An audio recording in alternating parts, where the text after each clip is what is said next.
Die Deklination von Adjektiven in der deutschen Sprache.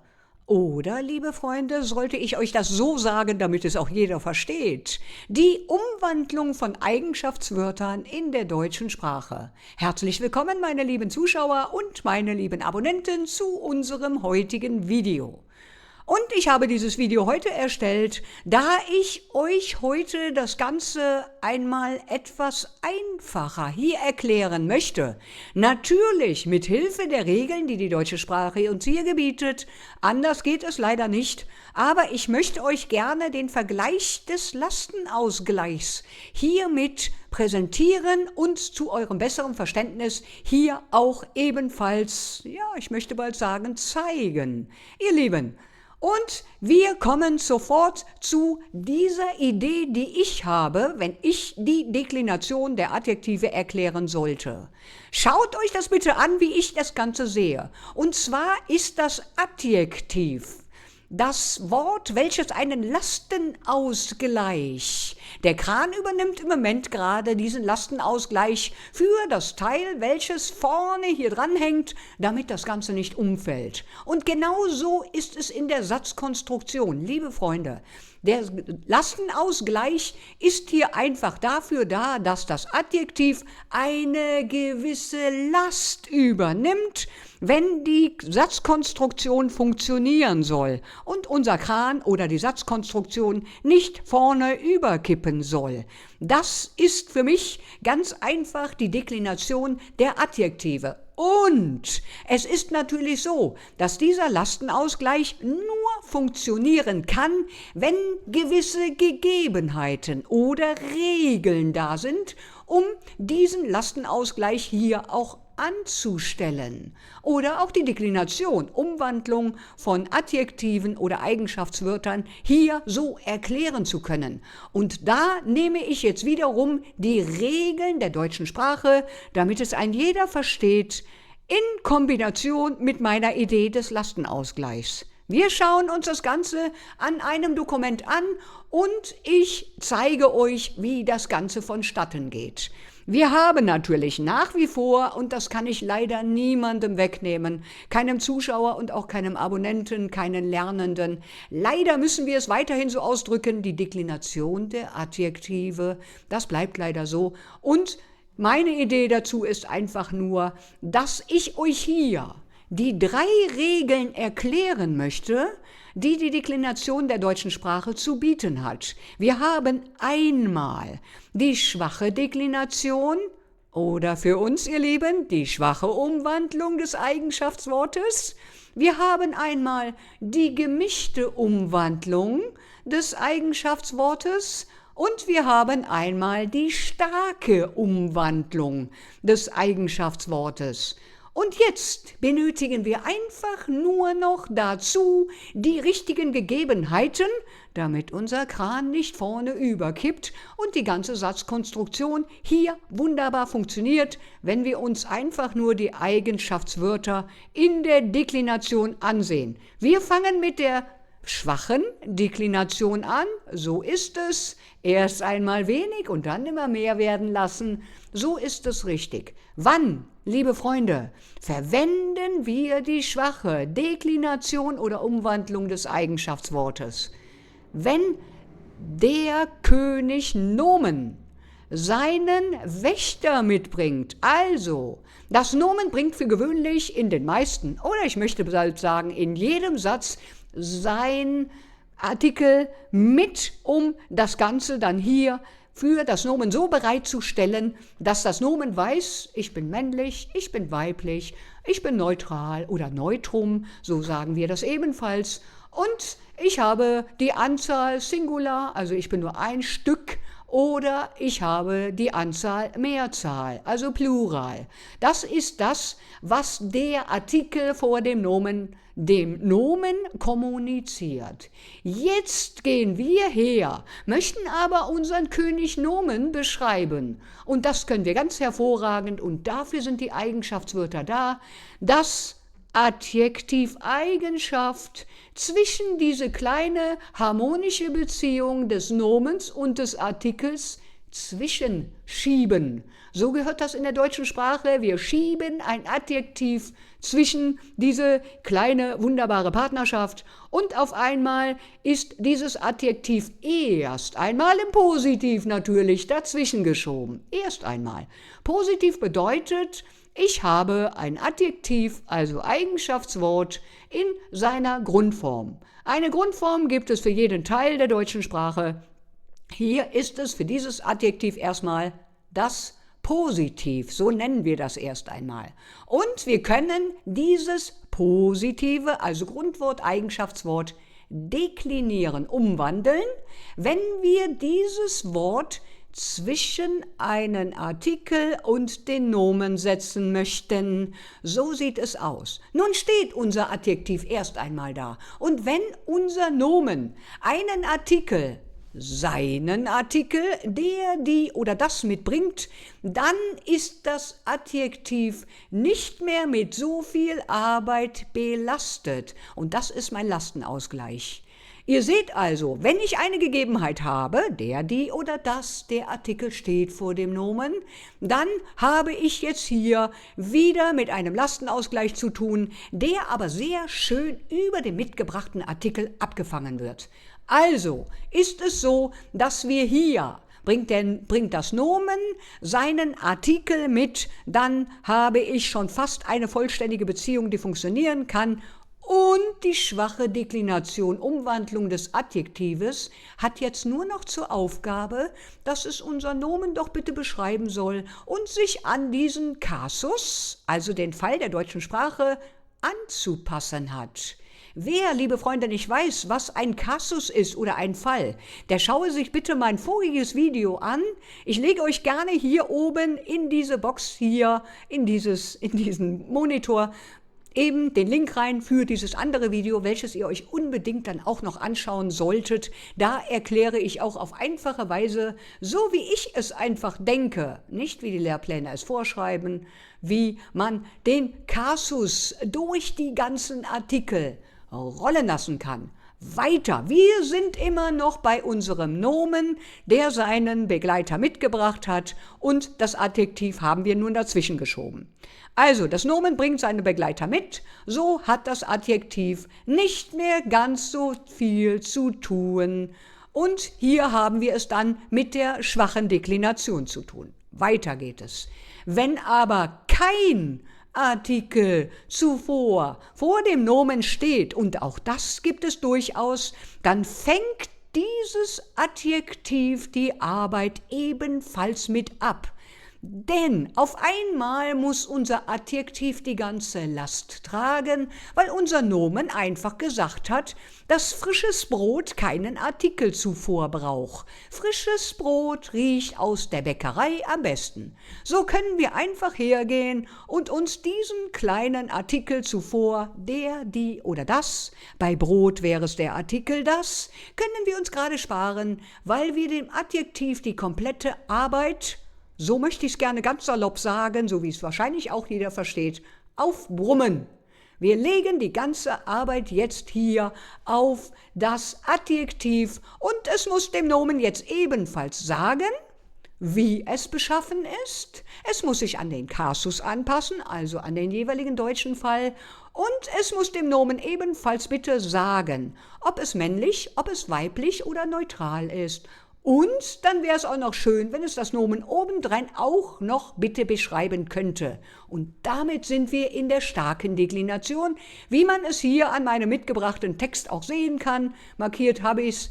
Und damit muss dann aufgrund des fehlenden Artikels, und es ist gerade egal, ob es der bestimmte oder unbestimmte Artikel ist, hier die ganze Arbeit selber machen. Es muss es salopp gesagt sagen, alleine schleppen. Unser Lastenausgleich ist gerade eine richtig schwere Arbeit und unser Adjektiv verhält sich nun hier wie unser Kran. Wahrhaft, so ist es, aber es schleppt die Arbeit, das funktioniert ganz hervorragend, sehr gut so konstruiert, das funktioniert. Weiter geht es. Jetzt kommen wir noch einmal in der Definition zu der schwachen Deklination. Also, ich möchte euch gerne erklären, wie die schwache Deklination wirklich im Einzelnen funktioniert.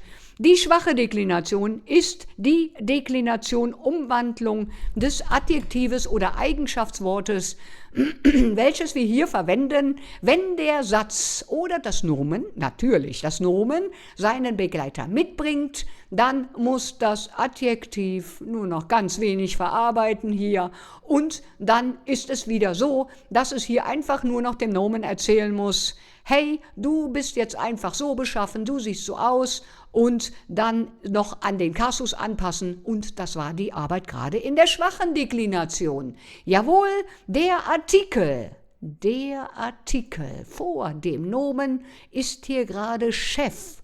Obwohl gerade unser Nomen immer noch der König des Satzes ist, ist es tatsächlich so, dass der kleine Wächter sich auf einmal aufspielt wie ein Chef. Aber das kann er nur dem Adjektiv gegenüber, dem Eigenschaftswort gegenüber. Und der Artikel hat weiterhin natürlich hier die Aufgabe zu sagen, ob es nun hier, welche Anzahl es ist, ob es 1 ist oder mehrere sind und ob es dann männlich, weiblich oder neutral ist. Wahrhaft, so ist es. Das Adjektiv steht hier einfach nur und hat gar nicht mehr so viel Arbeit. Lastenausgleich, ganz wenig zu tun nur noch. Ja? Nächste kommt, wir haben jetzt noch, genau, hier steht es auch noch, das Adjektiv muss nichts mehr leisten, mehr oder weniger nichts mehr leisten, da es sich jetzt hier in der schwachen Standardendung auch befindet, also in der schwachen Deklination, Umwandlung des Adjektives, ist es eigentlich für ihn ein lauer Job, möchte ich auch mal so salopp sagen, so wie wir es wahrscheinlich auch alle verstehen. Und somit bekommt dann unser König Nomen hier seinen Artikel vorangestellt, ihr seht es hier, und damit ist dann das Adjektiv nur noch in der halben Aufgabe schwache Deklination, bekommt die Endung e. Oder wenn ich es dann in einem anderen Kasus, Fall habe, wie zum Beispiel hier in meinem Beispiel Akkusativfall, dann haben wir hier die Endung en an unserem Eigenschaftswort. Das kann man sich tatsächlich hierfür jetzt merken, dass man, wenn man vor dem Nomen einen Artikel vorfindet, dann die Endung e oder en, je nach Kasus hier, dann einfach abändert. Wahrhaft, so ist es. Es bringt dann hier seine andere veränderte Endung mit und das heißt dann einfach schwache Deklination, schwache Umwandlung. So, ich hoffe, das konnte man schon etwas besser verstehen, da ich immer wieder Videos sehe, wo ich einfach nur denke, wie soll das jemand verstehen, der noch gar kein Deutsch spricht? Und deswegen versuche ich euch, diese Videos einfach so zu erklären, wie ich das Ganze sehe. Und der Lastenausgleich ist hier, denke ich, schon eine gute Sache. Hier hat das Adjektiv gerade nicht viel getan.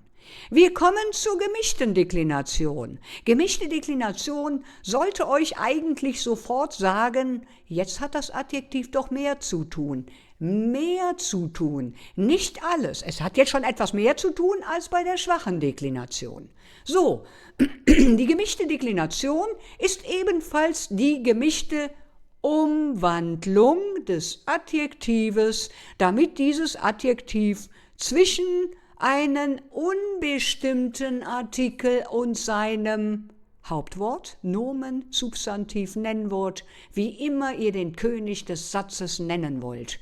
Wenn ich jetzt auf einmal habe, ein, eine oder kein, also negiere einen Satz, ins Negative, sage, dass ich etwas nicht vorhanden habe, dann ist es bitte die gemischte Deklination.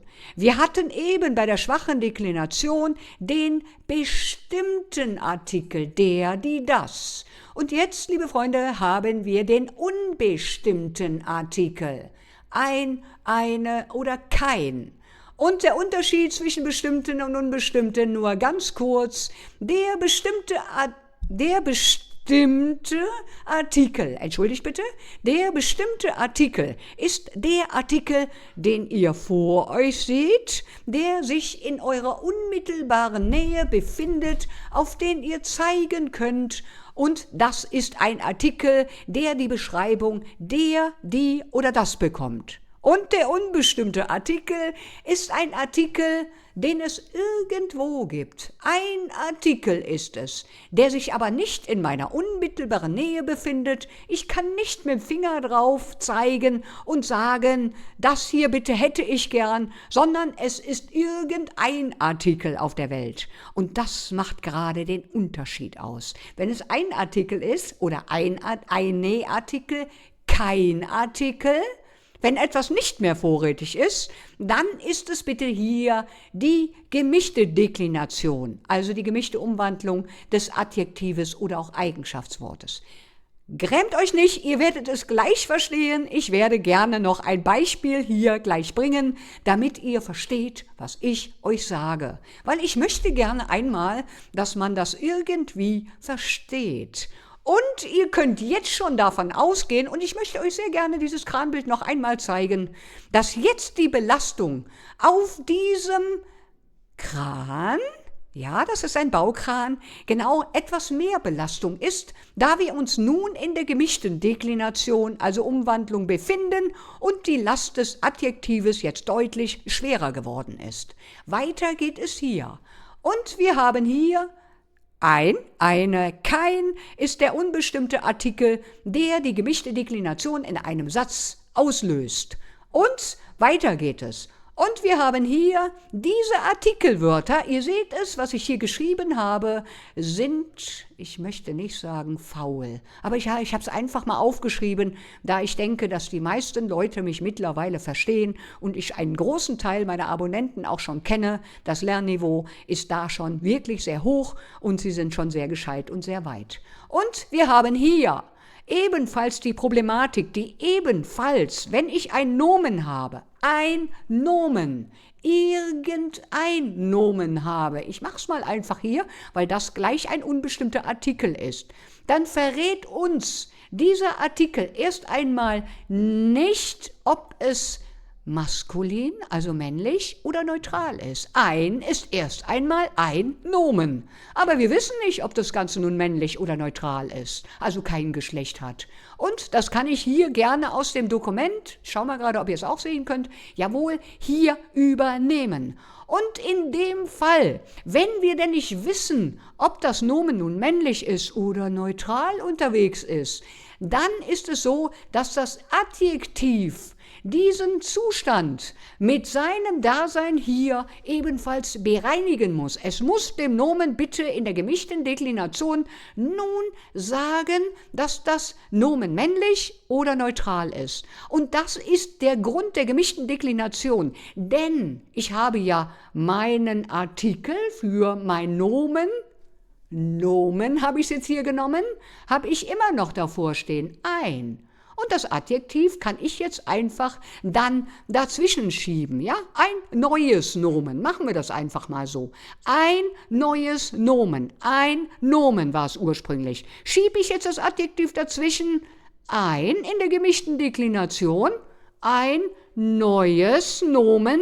Seht mal, was ich aus dem Adjektiv hier mache. Ein neues Nomen. Und es geht her und bekräftigt einfach nur noch einmal dem Nomen, hey, du bist jetzt männlich oder du bist neutral. Das ist der Sinn und Hintergrund der gemischten Deklination.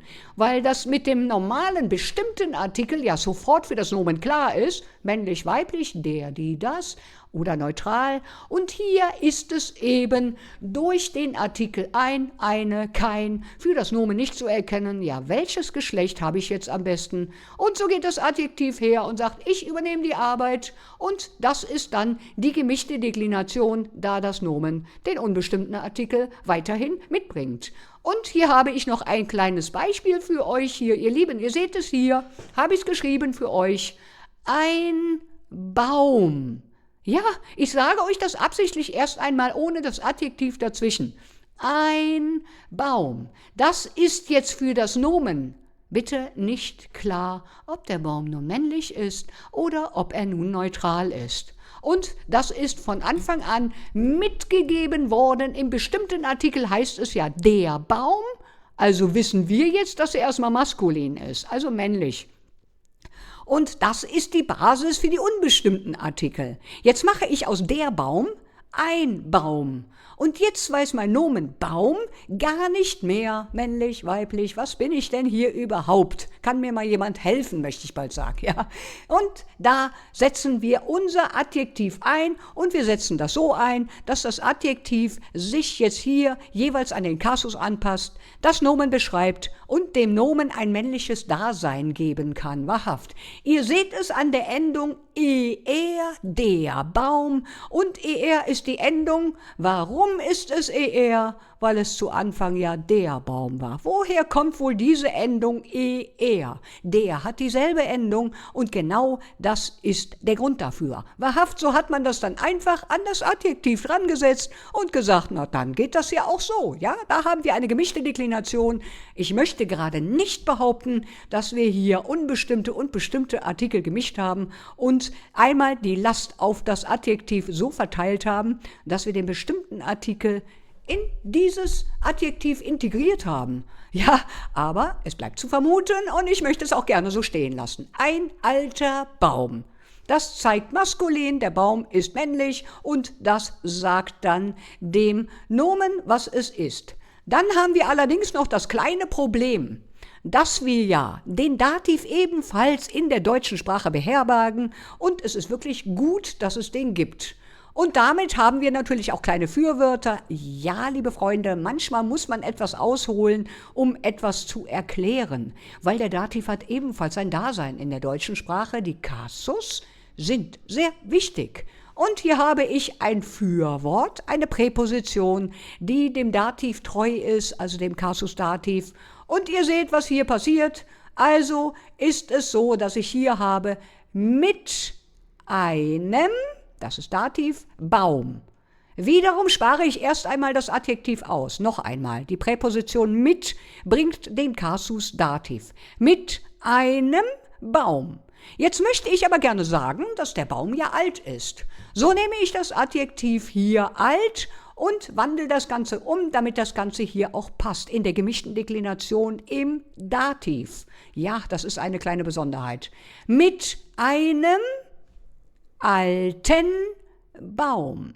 Jeder würde mir jetzt sagen, Susa, warum muss ich denn jetzt nicht einem alten Baum nehmen? Nein, die Endung hierfür lautet einmal er und einmal im Dativ dann en. Das hat man so festgelegt und der alte Baum passt sich jetzt an den jeweiligen Kasus hier an, weil einem schon von dem Dativ verraten wird, dass der Baum männlich ist. Das Nomen weiß schon Bescheid. Das ist genau der Clou an der Sache. Das Nomen weiß gerade über seinen unbestimmten Artikel im Dativ Bescheid, dass es männlich ist. Ja, der Baum, einem, ist männlich.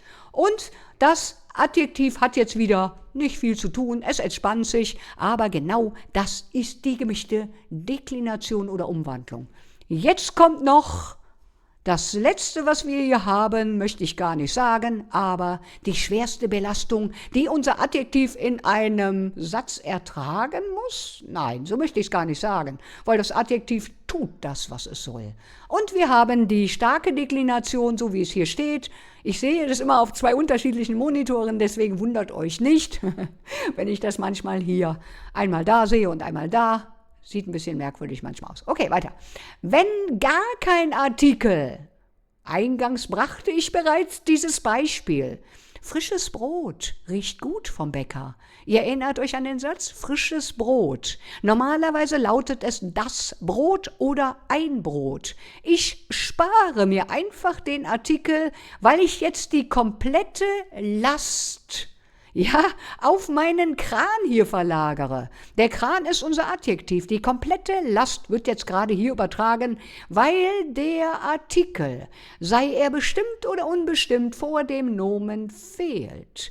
So muss natürlich hergehen das arme Adjektiv und muss dem Nomen sagen, hey, du bist jetzt hier männlich, weiblich, neutral, also das Geschlecht bestimmen und das ist in unserem Fall frisches Brot, unter Umständen auch schon mal nur um ein Brot handelt oder um mehrere. Das wird damit genau ausgedrückt und von daher ist die komplette Belastung auf dem Eigenschaftswort Adjektiv Immer wenn das Nomen seinen Wächter, also den Artikel der, die, das oder ein, eine, kein, nicht mitbringt, dann ist hier ganz viel Arbeit für unser armes kleines Adjektiv, aber es nimmt es gerne entgegen und wir haben damit dann ein Nomen mit einem, ich möchte bald sagen, mit einem Nullartikel ist vielleicht nicht ganz richtig, wenn das Nomen keinen Artikel mitbringt, aber es ist dann ein Nullartikel, der mit in dieses Adjektiv integriert wird. Frisches Brot, so sieht es aus. Und weiter geht es. Genau, und diese starke Deklination machen wir natürlich hier des Öfteren bei Mengenangaben, Gefühlen, ihr könnt sie unten sehen, Materialien im Plural. Dann, wenn wir eine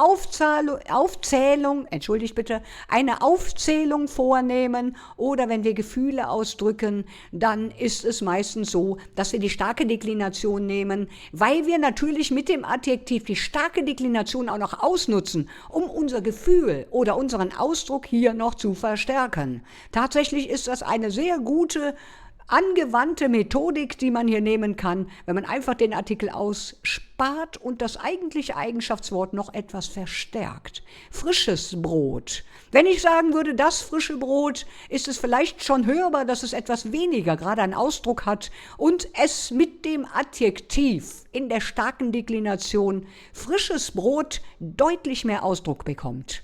Ja? So, dann haben wir. Und warum ist das so? Genau, das hatte ich gerade schon erklärt. Hier kann ich euch sagen, genau, weil hier niemand gerade den Ton angibt. So möchte ich das mal ganz einfach und ebenfalls wahrscheinlich für euch verständlich kurz hier erklären. Niemand gibt den Ton an, also das Nomen steht erst einmal alleine da, bis sich dann das Adjektiv dazu bereit erklärt, hier die kompletten, alle Aufgaben hier für das Nomen zu übernehmen und zu sagen, welches Geschlecht es hat und dann obendrein auch noch hier, ja, natürlich das Nomen beschreibt nach wie vor, das ist ganz klar, und die Stückzahl ebenfalls, also ob es im Singular oder im Plural ist. So sieht es aus. Und das ist nur die starke Deklination, wenn wir keinen Artikel zuvor haben. Jawohl, habe ich euch schon gesagt, aber ich möchte gerne, dass ein jeder das versteht. So ist es, dass ich diese Videos mache, damit ihr das auch versteht und nicht wie Lehrpläne einfach ich euch den ganzen Tag erzähle, dass es hier die Deklination ist eines Adjektivs und das ist alles etwas schwer für Leute zu lernen, die sowieso im Lernmodus sind und erstmal diese komplexe Sprache im Ganzen irgendwie verstehen sollen, müssen, können oder dürfen, möchte ich auch bald sagen. Das Adjektiv übernimmt den Job komplett, das sage ich auch immer ganz gerne in meinen Videos. Diese kleine One-Man-Show, die gibt sich das Adjektiv auch immer schon mal ganz gerne und hier ist es eben komplett. Außer im Kasus Genitiv haben wir das hier, haben wir gerade schon gesehen, Maskulin, Neutrum und das haben wir bei der gemischten Deklination im Kasus Dativ. Da müsste man vielleicht noch mal ein Auge drauf werfen und das kann ich ebenfalls sehr gerne für euch tun. Wenn euch das Video gefällt, dann schreibt es mir gerne unten in die Kommentare rein. Könnt ihr das besser lernen, wenn ich euch das hier als, ich möchte bald behaupten, normale Person erkläre, mit euren Worten und nicht nach Lehrplan, das Ganze euch einfach mal so mit einem kleinen Vergleich des Lastenausgleichs hier erkläre. Jawohl, ich finde, das kann man vielleicht besser verstehen. Die Belastung ist hier einfach der Unterschied der Deklination von Adjektiven. Das ist im Grunde erst einmal alles. Das Adjektiv ist hier. Und hier haben wir noch einmal ganz gerne ein Beispiel für die starke Deklination. Und hier habe ich es eben schon mit frischem Brot oder frisches Brot, hatte ich eben schon angeführt, das Beispiel. Oder wir können auch nehmen frischer Kaffee, so sieht es genauso aus. Und dann haben wir hier die Endung ER, wenn es der Kaffee ist, also maskulin ist. Wenn ich aber hier habe, das, also neutral ein Nomen habe, das Wasser, dann ist es die Endung ES am Ende. Und ihr könnt euch sicherlich an jeder Endung, die ihr hier sehen könnt, die ein Adjektiv trägt, man kann den ursprünglichen Artikel noch sehen. Ganz klein und ganz wenig. Wenn man mal darauf hingewiesen wird, seht ihr das, dass es der Kaffee heißen muss, Ich glaube ja. Denn dieses Adjektiv bekommt jetzt einfach mal die Endung er hinten dran von der. Und genau das Gleiche zaubern wir hier an dem Adjektiv kalt, kaltes, das Wasser. Ihr seht einfach, dass man da schon sehen kann, wenn ihr sowas habt, frisches Brot, kaltes Wasser, dann kann man davon ausgehen, dass man hier die Endung es nicht ohne Grund da dran gesetzt hat. Denn der bestimmte Artikel das hat ja ebenfalls ein S am Ende. Ja, das sind die kleinen Tricks und Kniffe, die einem das Lernen deutlich erleichtern, liebe Freunde. Wenn ihr euch das Video anschaut, schaut es euch bitte, und da möchte ich euch ganz herzlich zu raten, schaut euch das bitte noch ein paar Mal mehr an, damit ihr das Ganze auch versteht. Schreibt mir gerne unten in die Kommentare rein, ob ihr das so verstanden habt und hier jetzt ein kleines Stück weiter auf dem Weg in die deutsche Sprache seid. Es wäre mir wirklich ein Herzenswunsch, wenn ich euch so helfen kann. Wenn euch das Format gefällt, schreibt's mir, liked bitte das Video, das hilft meinem Kanal wirklich ganz doll und ganz viel, möchte ich auch ebenfalls so locker sagen, damit der Algorithmus diese Videos noch etwas mehr vorschlägt und ich auch weiteren Leuten helfen kann, die deutsche Sprache auch nur erstmal in der Grammatik zu verstehen. Später natürlich auch sprechen und das ist natürlich hinterher, die Wiederholung ist der Schlüssel, des Öfteren schauen, abonnieren, liken, hypen und dann können wir schön zusammenarbeiten. Schreibt mir auch eure Probleme auf, was ihr so gar nicht versteht oder wo ich euch vielleicht auch nochmal ein schönes Beispiel anstellen soll, weil ihr das vielleicht mit den üblichen Lehrplänen gar nicht versteht und ihr wisst ja gar nicht, was konjugieren und deklinieren und was wir alles in der deutschen Sprache so tun, ebenfalls mit einem Beispiel euch erklären kann. Ich danke euch, dass ihr euch dieses Video hier anschaut und freue mich darauf, auf eure Kommentare. Gebt mir bitte ein Like, es dauert natürlich immer etwas Mühe und es ist immer ein bisschen Kraft natürlich auch für mich, das Ganze hier vorzubereiten, aber ich mache es wirklich von Herzen gerne. Gehabt euch wohl, passt auf euch auf und wir sehen uns meine lieben Freunde, ich hoffe, ihr habt es schon gesehen auf meinem Kanal, am Sonntag. Diesen Sonntag sehen wir uns wieder in einem Livestream. Bitte erscheint alle meine Abonnenten bitte. Das wäre mir am liebsten, auch wenn es 1000 sind und mehr sind. Kommt alle rein, Sonntagmorgen 11 Uhr, nächster Livestream und schaut euch bitte unbedingt, ganz wichtig, noch einmal das Video über die Kasus. Da erkläre ich die einzelnen Artikel, der, die, das und deren Verhalten in unterschiedlichen Fällen, in unterschiedlichen Kasus der deutschen Sprache, ebenfalls so in meiner lockeren, einfachen Art, damit es einen jeder versteht. Macht's gut, ihr Lieben, und ich freue mich auf ein Wiedersehen. Macht's gut.